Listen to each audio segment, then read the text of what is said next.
Federal Drive is presented by GEHA, Government Employees Health Association, proudly providing health and dental benefits to federal employees and their families. Visit GEHA.com. We're now starting to see some of the changes to the FAR being implemented in real time. There are, of course, still many questions to be answered during such a large transition phase. To discuss them, I recently caught up with Emily Murphy, former administrator for the General Services Administration and now senior fellow at the George Mason University Baroni Center for Government Contracting. I also had the chance to pick her brain about what happens when a government architecture project wades into political waters. Emphasis on the water portion there. Let's start in that FAR rewrite. More is coming out from that. We're starting to see some cases develop from there, and we're starting to get some clarity, if you want to call it that, on what of the marching orders for what is kind of a new acquisition workforce due to the, just the necessity because of the workforce reductions. From your view, where do things currently stand? So if you remember, this all sort of kicked off last year.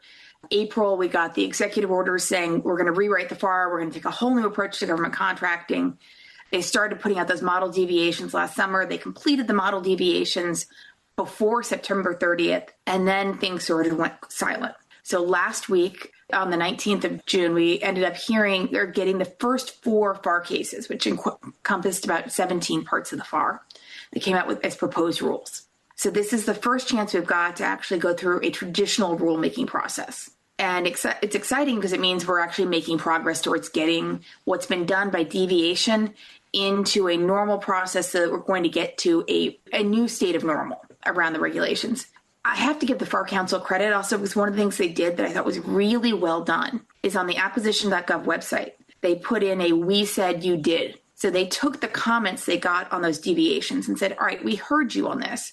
This is why we made the changes in those proposed rules. And so they put some additional information out there. I mean, one of them, for example, is just in the very beginning that said originally that each of the FAR cases that they were going to come out with, that they thought that everything should expire in 4 years and you should be constantly revisiting it. And they came back and said, okay, no, we listened to you all. We're not going to do that anymore. So they pull it out case by case, part by part, say, here's what we listened to you all on and here's what we did. The other interesting thing they did was they pulled in some old FAR cases that hadn't really made it all the way through the process.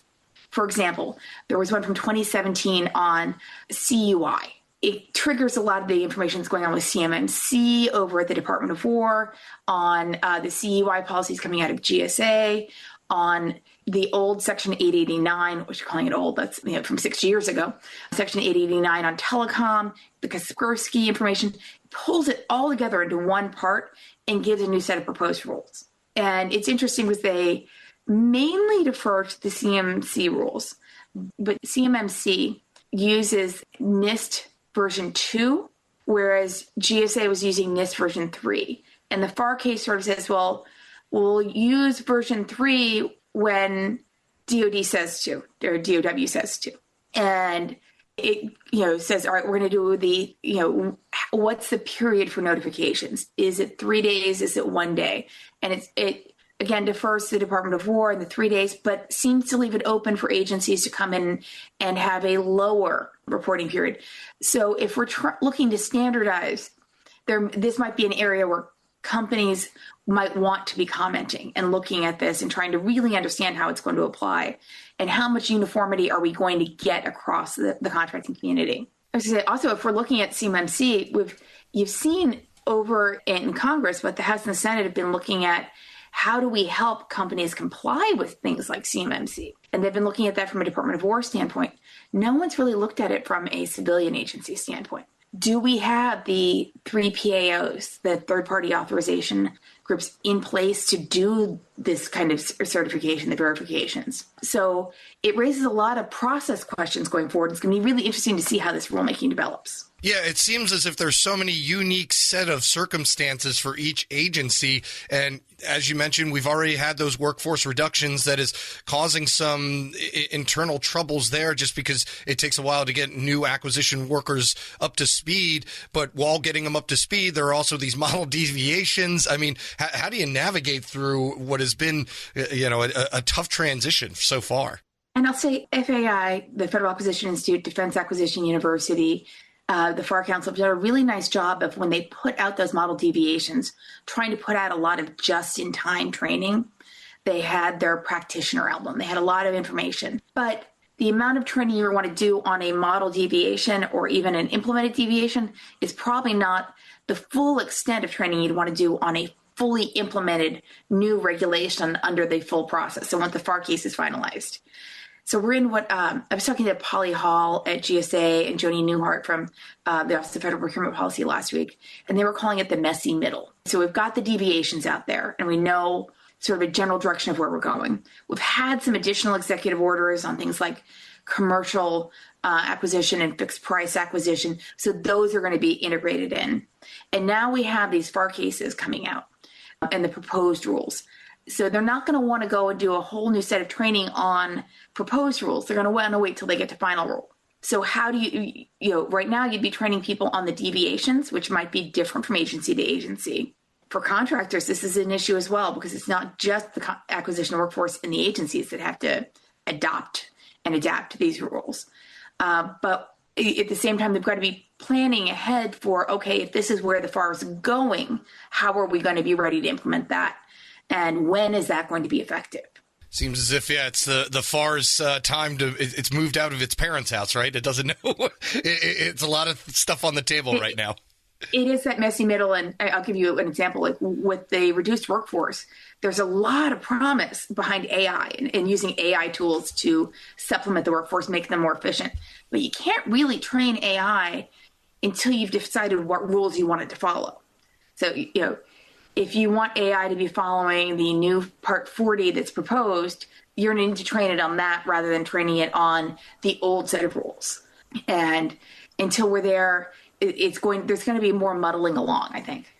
Speaking with former GSA Administrator Emily Murphy. And while we have you, I wanted to touch on something a little more mainstream, and that is the ongoing updates going to the reflecting pool. Obviously, not going to ask you to comment on that since you're not involved whatsoever. But, when you have a project like this that is front-facing, that the American public can see the updates and upgrades happening in real time, and there are questions in the back side of, who's doing the actual work, how is the contract working? What agency is actually controlling this project? I'm curious to get your experience in that, as you had a couple just in your last few years with GSA, with the first Trump administration. Just wondering to get your thoughts on that. Yeah, it's a really interesting way that the federal space operates, especially in the National Capital Region. So if you think even about the White House complex itself, the West Wing is primarily managed by GSA, but then parts of it are operated for the mess is operated by the Navy. The Situation Room is a GSA space, but is operated by the intelligence community. The West Wing itself, though, it tends to be a GSA building. But then you go outside of the West Wing proper, and there's an MOU that goes back and forth between the executive residence, the National Park Service, GSA, that went down to what brick on the curb is whose responsibility. And it was always being renegotiated because first and foremost, you need to keep the president safe. And then you need to make the space operational. And so what's the most effective way to do it? So there's a lot of moving pieces in all of this. And when it seems like it would be obvious that contracting would be done in one place, it's not always obvious. It doesn't always work that way.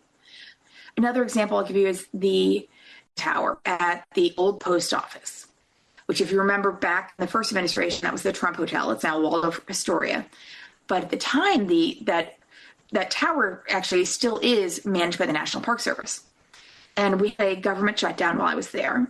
And one of the issues that came up was, well, why is that still open? Everyone thought there was some great story behind why it was still open. Why was the tower still open?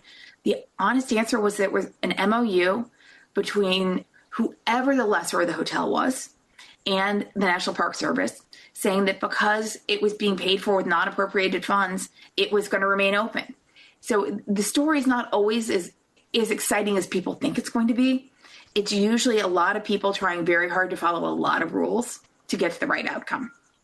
Yeah, and when it happens and then, political figures start getting involved, then design and architecture and project management start to get politicized, and people like yourself find themselves popping up in discussions that you never thought you were going to be found. What was that like for you?